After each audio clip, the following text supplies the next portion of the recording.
श्री गणेशाय नमः।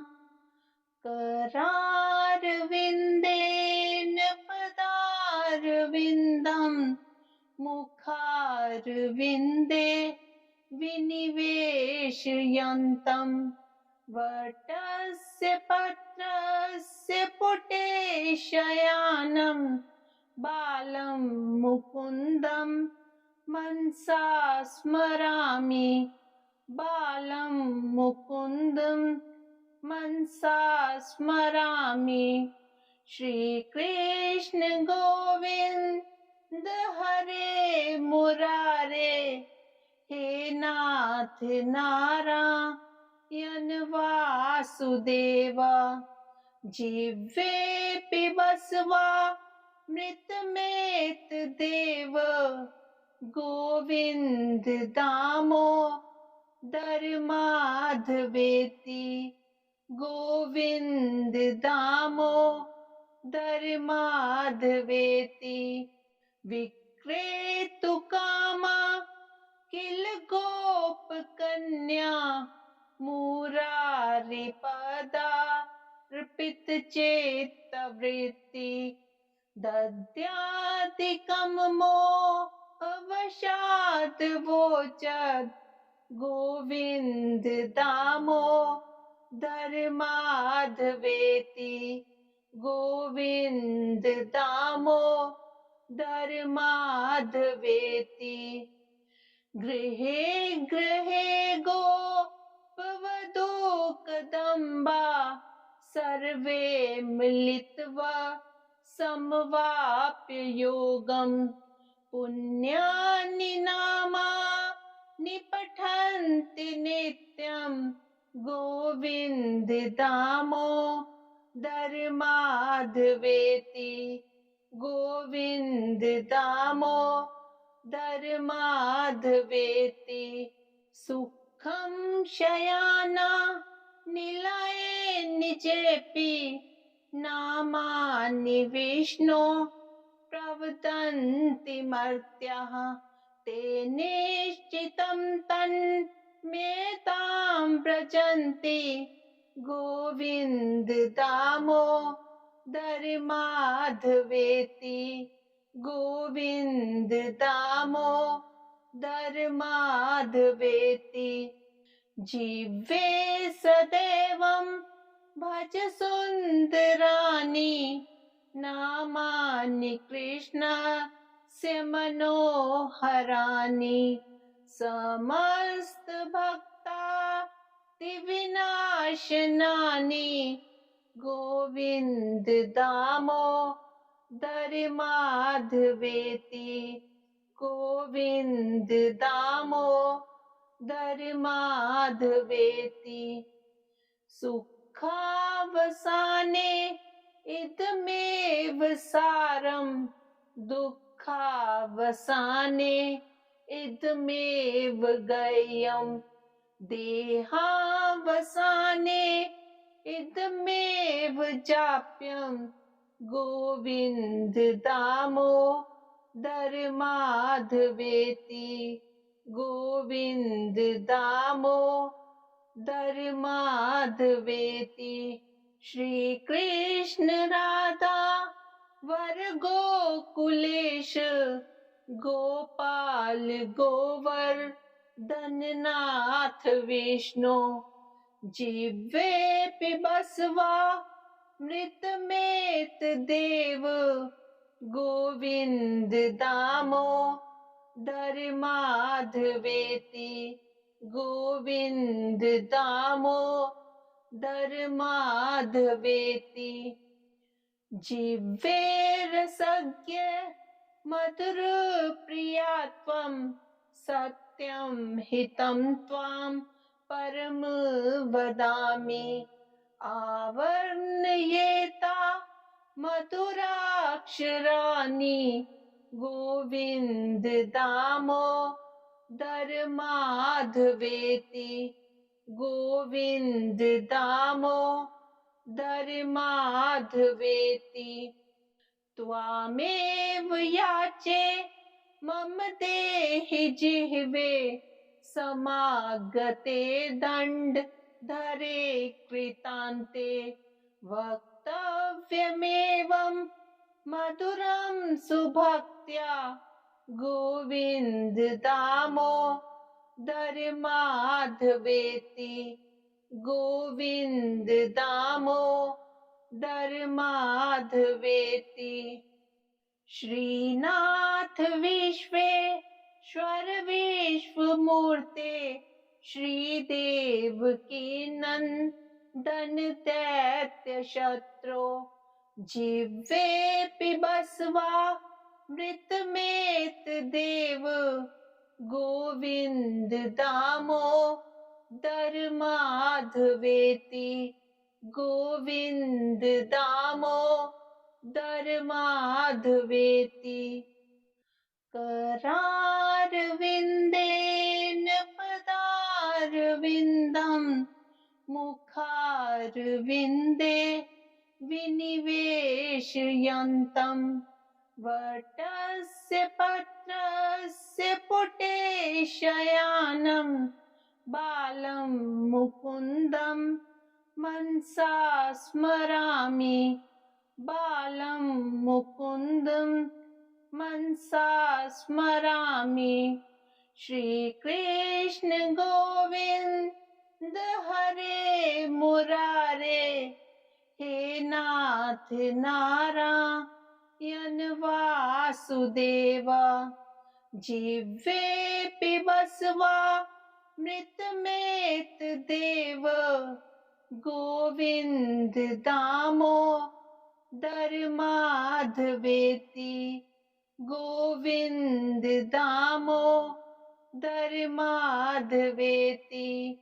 विक्रेतु कामा किल गोप कन्या मुरारी पदार्पित चेत्तवृत्ति दद्यादिकं मोहवशात् वोचत् गोविन्द दामोदर माधवेति गोविन्द दामोदर माधवेति। गृहे गृहे गोपवधू कदम्बा सर्वे मिलित्वा समवाप्य योगं पुण्यानि नामानि पठन्ति नित्यं गोविन्द दामोदर माधवेति गोविन्द दामोदर माधवेति।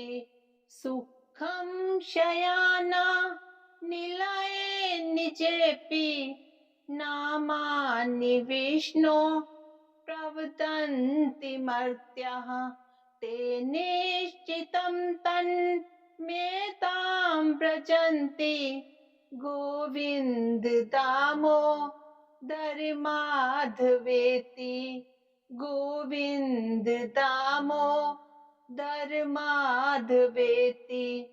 जिह्वे सदैवं भज सुन्दराणि नामानि कृष्णस्य मनोहराणि समस्त भक्तादिविनाशनानि गोविन्द दामोदर माधवेति गोविन्द दामोदर माधवेति। सुखावसाने इदमेव सारं दुःखावसाने इदमेव गय्यं देहावसाने इदमेव जाप्यं गोविन्द दामोदर माधवेति गोविन्द दामोदर माधवेति। श्री कृष्ण राधा वर गोकुलेश गोपाल गोवर्धननाथ विष्णु जिह्वे पिबस्वा मृतमेत देव गोविंद दामो धर्माधवेति गोविंद दामो धर्माधवेति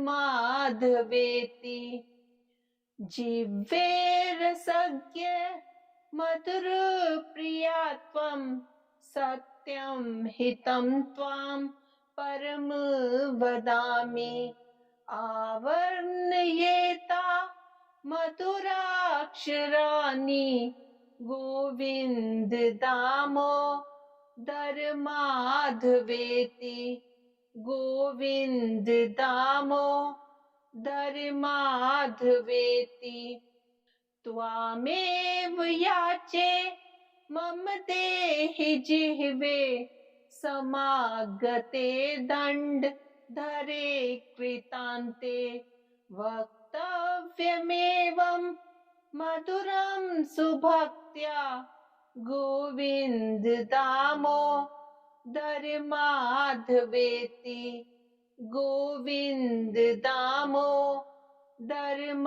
धर्माधवेति श्रीनाथ विश्वेश्वर विश्वमूर्ते श्रीदेव की नंदन दैत्य शत्रु जिह्वे पिबस्वा मृतमेत देव गोविन्द दामो धर्माधवेति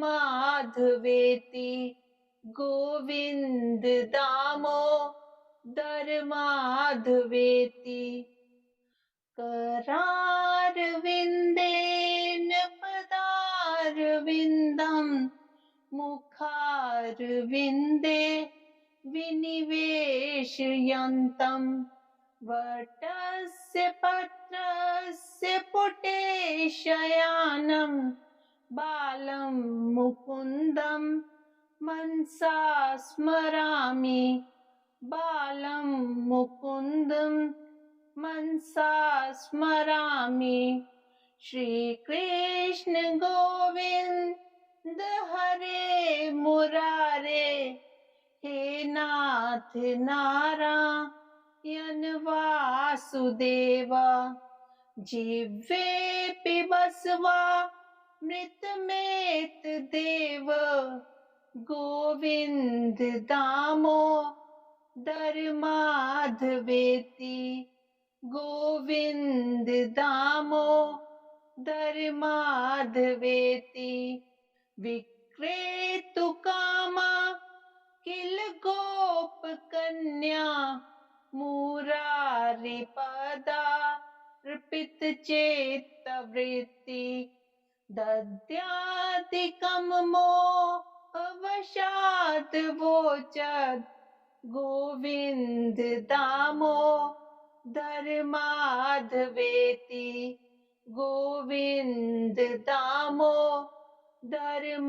धर्माधवेति गृहे गृहे गोपवधू कदम्बा सर्वे मिलित्वा समवाप्य योगं पुण्यानि नामानि पठन्ति नित्यं गोविन्द दामो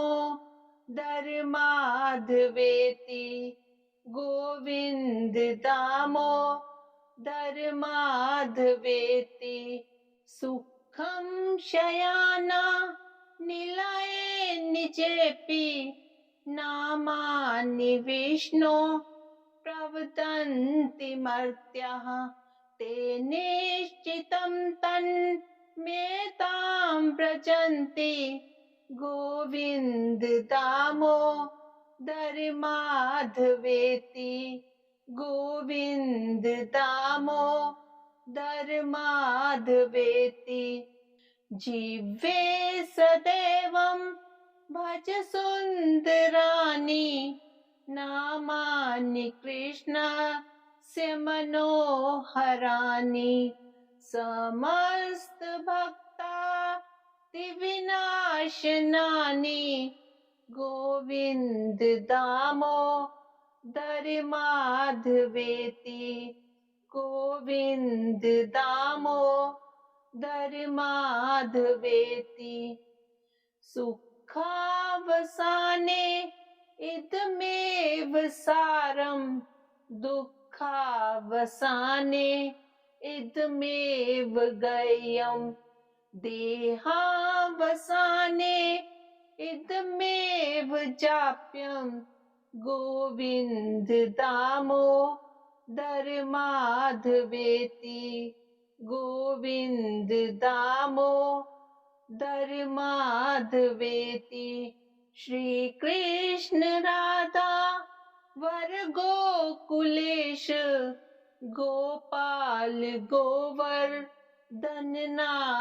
विष्णु जिह्वे पिबस्वा मृतमेत देव गोविन्द दामोदर माधवेति गोविन्द दामोदर माधवेति जिह्वे रसज्ञ मधुर प्रिया त्वं सत्यं हितं त्वां परम वदामि आवर्णयेता मधुराक्षराणि गोविन्द दामोदर माधवेति गोविन्द दामोदर माधवेति त्वामेव याचे मम देहि जिह्वे समागते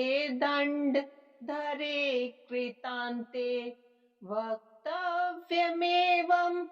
मधुरं सुभक्त्या गोविन्द दामोदर माधवेति गोविन्द दामोदर माधवेति श्रीनाथ विश्वेश्वर विश्वमूर्ते श्रीदेव की नंदन दैत्य शत्रु जिह्वे पिबस्वा मृतमेत देव गोविन्द दामोदर माधवेति गोविन्द दामोदर माधवेति करारविन्देन पदारविन्दं मुखारविन्दे विनिवेशयन्तं वटस्य पत्रस्य पुटे शयानं बालं मुकुन्दं मनसा स्मरामि बालं मुकुन्दं मनसा स्मरामि श्रीकृष्ण गोविन्द हरे मुरारे हे नाथ नारायण वासुदेव जिह्वे पिबस्वा मृतमेत देव गोविन्द दामोदर माधवेति गोविन्द दामोदर माधवेति विक्रेतु कामा किल गोप कन्या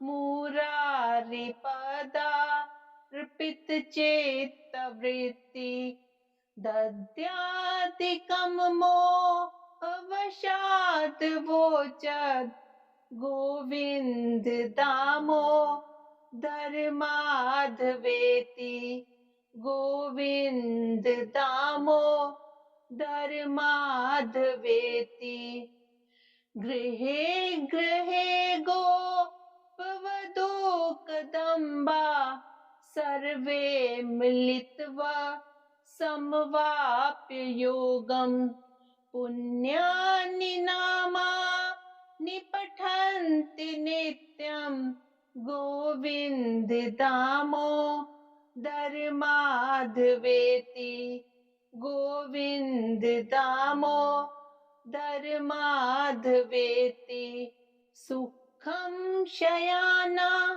निलये निजेपि नामानि विष्णो प्रवदन्ति मर्त्याः ते निश्चितं तन्मेतां व्रजन्ति गोविन्द दामोदर माधवेति गोविन्द दामोदर माधवेति जीवे सदैवं भज सुन्दराणि नामानि कृष्णस्य मनोहराणि समस्त भक्तादिविनाशनानि गोविन्द दामोदर माधवेति गोविन्द दामोदर माधवेति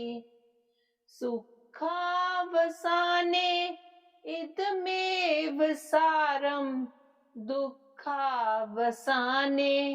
इदमेव गय्यम् देहावसाने इदमेव जाप्यम् गोविन्द दामोदर माधवेति गोविन्द दामोदर माधवेति श्री कृष्ण राधा वर गोकुलेश गोपाल गोवर्धननाथ विष्णु जिह्वे पिबस्वा मृतमेत देव गोविन्द दामोदर माधवेति गोविन्द दामोदर माधवेति जिह्वे रसज्ञ मधुर प्रिया त्वं सत्यं हितं त्वां परम वदामि आवर्णयेता मधुराक्षराणि गोविन्द दामोदर माधवेति गोविन्द दामोदर माधवेति त्वामेव याचे मम देहि जिह्वे समागते दण्डधरे कृतान्ते वक्तव्यमेवं मधुरं सुभक्त्या गोविन्द दामोदर माधवेति गोविन्द दामोदर माधवेति श्रीनाथ विश्वेश्वर विश्वमूर्ते श्रीदेव की नंदन दैत्य शत्रु जिह्वे पिबस्वा मृतमेत देव गोविन्द दामोदर माधवेति गोविन्द दामोदर माधवेति करारविन्देन पदारविन्दं मुखारविन्दे विनिवेशयन्तं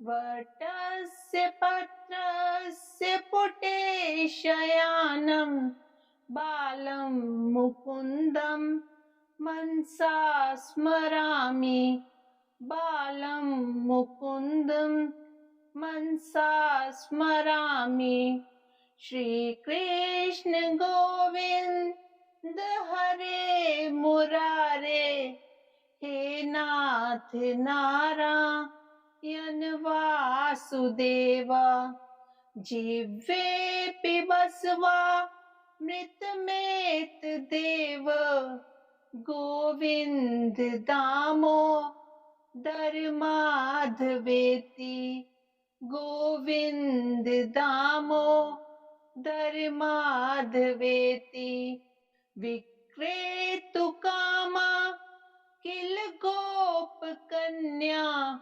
मुरारी पदार्पित चेत्तवृत्ति दद्यादिकं मोहवशात् वोचत् गोविंद दामोदर माधवेति गोविंद दामोदर माधवेति गृहे गृहे गोपवधू कदम्बा सर्वे मिलित्वा समवाप्य योगम् पुण्यानि नामानि पठन्ति नित्यम् गोविन्द दामोदर माधवेति गोविन्द दामोदर माधवेति सुखं